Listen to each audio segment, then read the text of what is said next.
لوگو، اگر تم کو مرنے کے بعد جی اٹھنے میں کچھ شک ہو تو ہم نے تم کو پہلی بار بھی تو پیدا کیا تھا، یعنی ابتدا میں مٹی سے، پھر اس سے نطفہ بنا کر، پھر اس سے خون کا لوتھڑا بنا کر، پھر اس سے بوٹی بنا کر،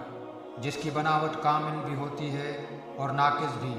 تاکہ تم پر اپنی خالقیت ظاہر کر دیں۔ اور ہم جس کو چاہتے ہیں ایک میعاد مقرر تک پیٹ میں ٹھہرائے رکھتے ہیں، پھر تم کو بچہ بنا کر نکالتے ہیں،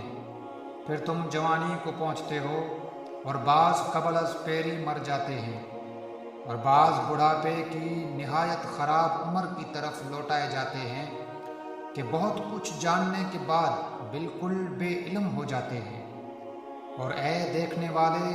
تو دیکھتا ہے کہ ایک وقت میں زمین خشک پڑی ہوتی ہے، پھر جب ہم اس پر مینا برساتے ہیں تو وہ شاداب ہو جاتی اور ابھرنے لگتی ہے اور طرح طرح کی بارونق چیزیں اگاتی ہے۔